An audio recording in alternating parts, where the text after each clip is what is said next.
Assalamualaikum warahmatullahi wabarakatuh. Perkenalkan, saya Sandi Saputra. Hari ini saya akan mempresentasikan tentang operating system untuk kebutuhan UAS dari kelas sistem operasi di Universitas Siber Asia.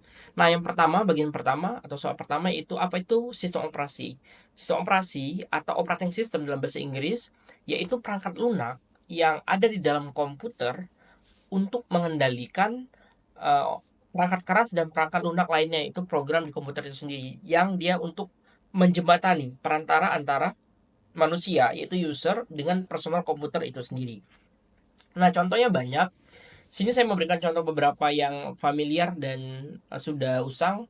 Pertama, misal ada Windows itu dari Microsoft, Mac OS dari Apple, Ubuntu yang open source berbasis komunitas, ada iOS yang di iPhone, ada juga Android yang di HP-HP Samsung, Google, buatan Google.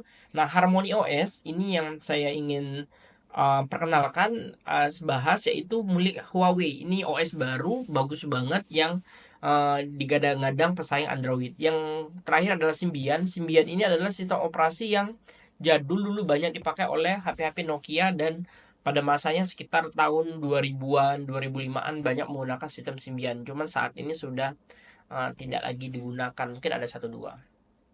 Nah, apa sih fungsinya? Simplinya tadi sudah saya bahas, sudah saya sedikit singgung bahwa dia ini adalah manajemen perangkat keras salah satunya, yaitu operating system ini bisa mengontrol perangkat keras seperti CPU, GPU, memori, termasuk hard disk dan RAM, dan juga eh, bisa katakanlah seperti ada perangkat lain seperti printer, speaker, dan lain sebagainya. Nah, ini dia bisa memanage dengan menggunakan OS ini. Kita bisa melakukan manajemen perangkat keras ini melalui OS ini. Tetap kita yang mengendalikan atas perintah manusia, tapi OS ini menjalankan. Setelah itu manajemen file dan data. Kenapa file dan data? Karena kita bisa bisa tuh memproses data, misalnya Microsoft Word, bisa juga ada data video, data audio. Kita bisa memberikan, katakanlah di suatu perusahaan bisa memberikan akses siapa yang boleh mengakses atau tidak, mau di mana kita simpan, di hard drive atau mau di flash drive atau mau di DVD dan lain sebagainya. Selanjutnya ada manajemen proses. Nah, ini multitasking. Misal ketika kita ingin mengedit video di Adobe Premiere, tapi di sisi lain kita juga mau mengedit, kadangan kita tidak tutup, kita juga mengedit foto dan juga mengedit ketikan atau tulisan di Microsoft Word. Nah, ini juga bisa dilakukan dalam satu waktu. OS bisa memanajemen ini, yaitu disebut dengan multitasking. Inilah sesuatu yang salah satu fungsi daripada sistem operasi atau operating system. Yang terakhir adalah salah satunya sistem keamanan, itu bisa kita atur di operating system ini, terutama misal kayak Debian, Kali Linux, itu untuk cyber security itu melalui OS itu yang kita atur. Nah, ini adalah 4 contoh utama apa fungsi sistem operasi. Apakah terbatas ini saja? Tidak, banyak lagi. Tapi yang paling penting adalah 4 ini. Next, yaitu apa sih karakteristik dari open source? Nah, nanti selain open source OS ada juga closed source OS. Pertama, tentang open source ini yang harus kita pahami ada open source ini berbasisnya kode sumber terbuka. Apa sih kode sumber terbuka? Yaitu dia semua orang bisa mengakses, semua orang boleh mengedit, tapi dengan ada peraturan tertentu sehingga dia berbasis komunitas. Jadi semua ini adalah ayo kita bareng-bareng buat gitu loh. Setelah itu dia lisensinya gratis, tidak perlu bayar, kita hanya langsung bisa mendownload dari pangkalan repositorinya. Setelah itu komunitasnya besar, aktif. Nah, contohnya bisa banyak banget, ada Linux ya, tapi contohnya itu yang saya maksud adalah ada Ubuntu, ada juga Red Hat, ada Kali Linux dan lain, Debian dan lain sebagainya. Mostly adalah Linux yang open source itu. Nah, komunitasnya sangat besar karena gratis dan kita bisa gunakan untuk banyak hal, sehingga open source ini sangat digemari oleh para pengembang perangkat lunak, cyber security, pengembang data science dan lain sebagainya. Nah, di sisi lain jika ada open source ada juga dengan closed source. Ini yang berbayar. Kalau kita mau pakai harus bayar. Nah, salah satunya kebalikannya, dia kode sumbernya tertutup, harus berbayar, dan dukungan resmi itu dari perusahaan, jadi bukan komunitas dari perusahaan. Contohnya adalah Windows dan macOS gitu loh. Nah, apakah semuanya yang dikomersilkan itu adalah tertutup, tidak. Contohnya adalah Android. Android itu dia terbuka berbasis komunitas source-nya, tapi dia dikomersilkan. Jadi bisa bisa sangat-sangat sukses di pasaran sebagai OS dari HP-HP yang seperti Samsung, seperti Motorola, seperti Huawei, ada yang menggunakan Harmony OS, tapi banyak juga yang menggunakan Android, Xiaomi dan lain sebagainya. Nah, itu dia menggunakan open source, yaitu Android dari Google. Nah, perbandingannya seperti sudah dibahas tadi ini, misal kode sumbernya terbuka, kalau close ya tertutup. Biayanya yang satu gratis atau biayanya sangat rendah. Kenapa sangat rendah? Karena ada beberapa maintenance enterprise seperti Red Hat, dia membutuhkan maintenance yang berbayar gitu loh. Nah, tapi mostly kayak Ubuntu, Kali Linux dan sebagainya itu semua free and all.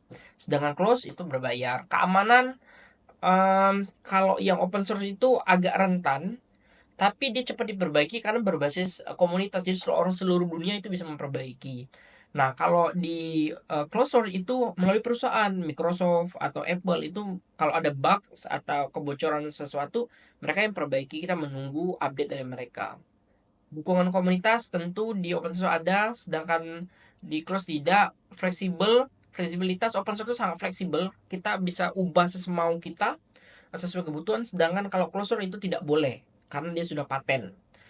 Stabilitas keduanya stabil, cuman biasanya masih masalahnya kalau open source itu kadang suka ada masalah di drivernya, misal driver untuk sound, driver untuk printer, biasanya kita harus kerja keras. Nah, sedangkan kalau yang di closed source itu sudah disediakan banyak dukungan gitu. Contohnya tadi nih, kalau Ubuntu, Linux, Debian, Kali Linux, Android itu semua open source. Sedangkan yang closed source ada iOS, ada Mac OS, ada iPad OS dan lain sebagainya. Nah, itu adalah tentang perbandingan open dan closed source operating system.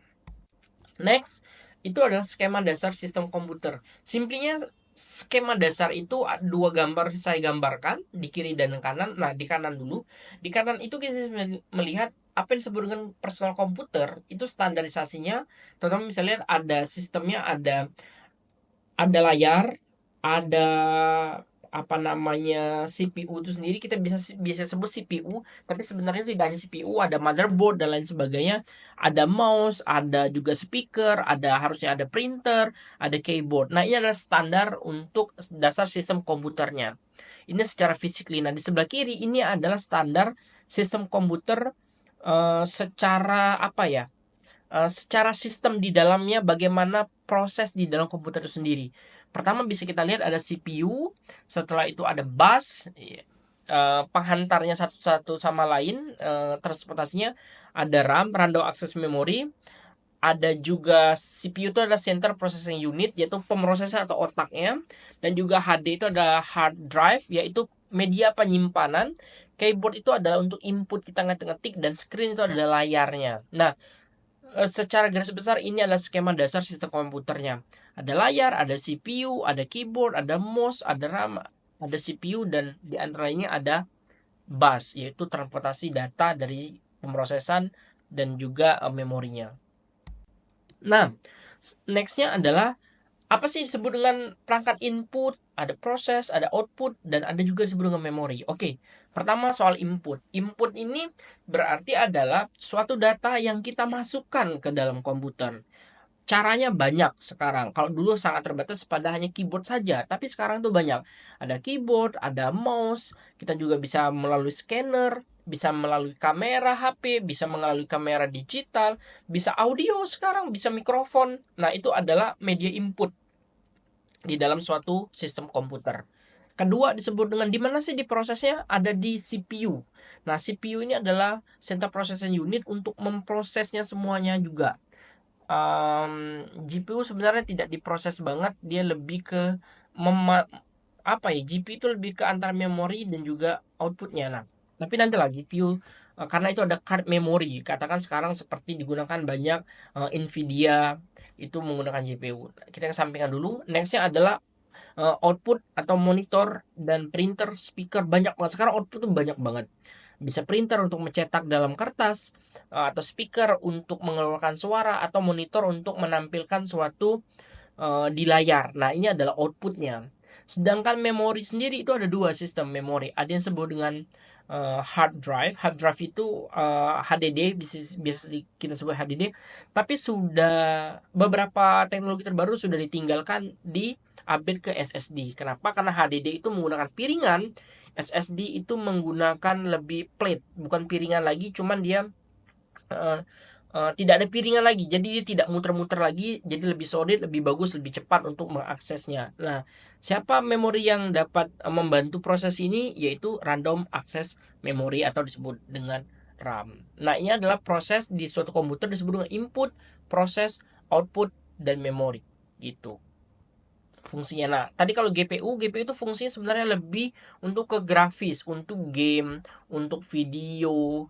Itu kita atau saat ini digunakan untuk AI, itu menggunakan GPU yang bagus. Misal Nvidia 830 itu yang banyak dipakai DeepSeek, ada juga kalau digunakan untuk ChatGPT itu lebih tinggi dan lain sebagainya. Next. Nah, ini adalah uh, bagaimana yang terakhir adalah bagaimana menginstal suatu operating system. Oke, karena operating system banyak, saya memilih Windows 10 sebenarnya, whatever. Windows 10, Windows 11 sebenarnya sama aja. Nah, tapi di bawahnya disebut dengan ada bagaimana sistem recruitment Windows 11, katakan lagi. Windows 10 di bawah ini, tapi saya menggunakan Windows 11 karena yang terbaru aja. Nah, pertama adalah prosesornya penting, yaitu gigahertz. Setelah itu memorinya atau RAM-nya minimal 4 GB, storage 64. Setelah itu nah ini sudah menggunakan UEFI dan secure boot capable, karena penting menggunakan UEFI ini. Dan model-model CPU lama belum mendukung ini. Setelah itu adalah TMP, Trusted Platform Module, versi 2 ke atas, dan graphic card. Nah, ini yang saya sebut tadi. GPU bisa menggunakan Direct 12 atau yang lebih tinggi. Layarnya juga penting, minimal itu adalah 720 pixel ke atas, atau kalau mau lebih bagus bagi saya itu sudah di atas 2K ya, sudah bisa 2K, jadi dia lebih bagus gitu loh. Nah, ini minimumnya. Tidak boleh di bawah ini, di atas boleh, walaupun kadang di bawah ini bisa, cuman dia akan lemot istilahnya. Jadi sehingga usahakan di atas itu. Next. Nah, bagaimana cara menginstalnya? Jadi proses pertama kali itu untuk menginstal itu kita persiapkan dulu medianya. Jadi media itu banyak. Kalau zaman dulu bisa menggunakan DVD atau CD yang kosongan itu kita burn, baru install. Kalau zaman sekarang enggak, dia menggunakan USB. Itu bisa menggunakan USB. Nah, caranya seperti apa? Kita download file ISO-nya di-download dari Windows-nya secara resmi, dan juga kita burn ke USB. Ada dua tools. Tools pertama resmi dari Microsoft, di sebelah kanan. Kalau teman-teman lihat, yang ini adalah yang resmi. Nah, sedangkan pihak ketiga ini adalah open source, adalah punya Rufus. Saya lebih suka menggunakan Rufus. Kenapa Rufus ini lebih ramah dan lebih mudah, dan mostly 99% adalah berhasil. Saya sering menggunakan Rufus daripada Windows dari resmi sendiri toolsnya. Tapi pilihan teman-teman terserah mau pakai yang mana. Sistemnya dibuat NTFS, setelah partisinya GPT, dan lain sebagainya. Next. Nah, ini adalah proses instalasinya untuk Windows 11 atau Windows lain, sebenarnya sama aja. Mulai dari Windows 7, prosesnya ke sini sebenarnya hampir sama semua. Windows 7, ada 8, ada 10, ada 11. Pertama, kita bisa memilih Windows apa yang kita mau install. Biasanya di dalam satu ISO itu sudah banyak versi Windows-nya. Nah, tergantung kita mau install apa, ini berhubungan dengan lisensi apa yang kita miliki. Karena setiap jenisnya memiliki lisensi yang berbeda. Ada education, ada enterprise, ada juga ada yang pro. Tapi atau pro N. Saya sering menggunakan yang Windows 11 Pro saat ini. Dan 64 bit. Kayak 32 bit itu sekarang sudah jarang ya. Sekarang banyak menggunakan minimal 64 bit. Nah, langkah kedua, jika sudah kita pilih, nanti kita mau install di mana. Nah, biasanya kita bisa membuat beberapa partisi pada hard drive kita. Di sini ada beberapa hard drive. Teman-teman bisa lihat di sini ada sistem, ada MSR, ada primary, dan recovery. Nah, kita harus melihat itu yang adalah di primary, inilah di mana yang akan bisa diinstal. Seperti itu. Apakah bisa dibagi-bagi ini menjadi beberapa drive, beberapa partisi? Bisa banget. mau kakak download nanti versi 1, 2 gitu. Nah, kita pilih, setelah itu dia akan proses instalasi, dan setelah prosesnya sekitar 20 menitan, 15 menit tergantung komputernya, requirement teman-teman, RAM-nya berapa, CPU-nya berapa, dia akan selesai seperti ini dan ngerestart. Nah, setelah selesai instalasi, maka proses disebut dengan pengaturan-pengaturan. Di sini salah satunya kita bisa memilih negara, nanti memilih negara, setelah itu kita ada memilih bahasa, tes keyboard, bla bla bla, pada sampai masukin akun. Setelah itu masuk akun bla bla bla, atau kita bisa skip dulu akunnya sampai di sini. Ini adalah tampilan Windows 11 ketika baru saja selesai di install. Gitu. Nah, sekian. Terima kasih presentasi saya. Saya akhiri. Wassalamualaikum warahmatullahi wabarakatuh.